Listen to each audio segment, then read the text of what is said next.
Isaac Newton identified various forces that operate in the physical external world around us. His work was followed up by numerous others and codified into laws of physical substance. The force of gravity is one such force that impacts the movement and attraction of physical objects.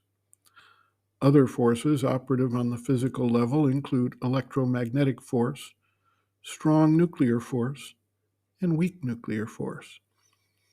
These forces together create the physical structure of the universe as we conceive it and know it. We recognize physical forces and can observe and even predict their effect on physical objects. We can also recognize the operation of forces in different aspects of our being, such as the operation of attraction and repulsion on the vital level. Many have considered the existence of a universal vital force, called variously prana, chi, mana, and other names, depending on the culture from which the name originates. If we extend our view to the mental level, we can identify mental forces that impact us, thought suggestions, both visible and occult. We can trace mental influences through time as we identify the lines of mental development. It becomes clear that each aspect of existence is governed by and acted upon by forces both seen and unseen, and that there is also an interaction where the various elements of existence impinge upon one another. It also becomes clear that as we explore the complexity and interactions that take place in the entire universal creation, that there are forces and powers that we have not yet identified nor fully appreciated or understood.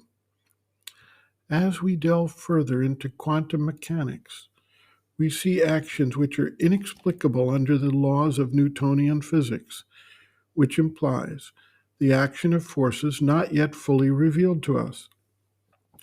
What we begin to recognize is that forces interact, and as they interact, they create a new result, which is neither solely the one nor the other of the two interacting forces. Consider the creation of a new human being, which occurs through the interaction of the genetic material provided by the male with the genetic material provided by the female. The child expresses a new, combined set of genetic patterns, taking some from each of the two original sets of genes. There are forces at work which govern this interaction of genetic material and the results. We believe we make our own decisions about what to do, when to do it, how to do it, and why we do it. Upon further reflection, we see that a chain of cause and effect has operated to bring us to this specific point in time, place, and circumstance, and that our actions are very much controlled and dictated by these antecedents. What role do these hidden forces of life play? And to what extent are we able to understand, modify, control, or decide, utilizing our free will and independence?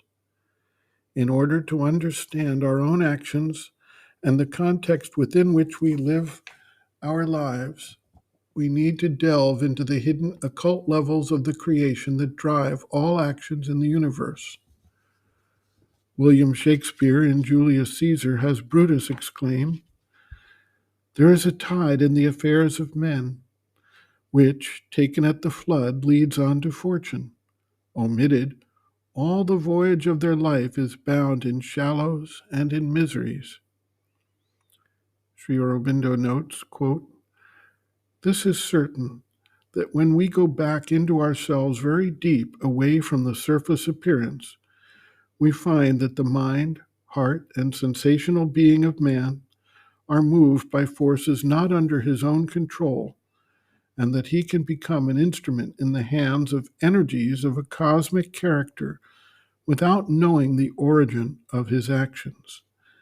It is by stepping back from the physical surface into his inner being and subliminal consciousness that he becomes directly aware of them and is able to know directly and deal with their action upon him.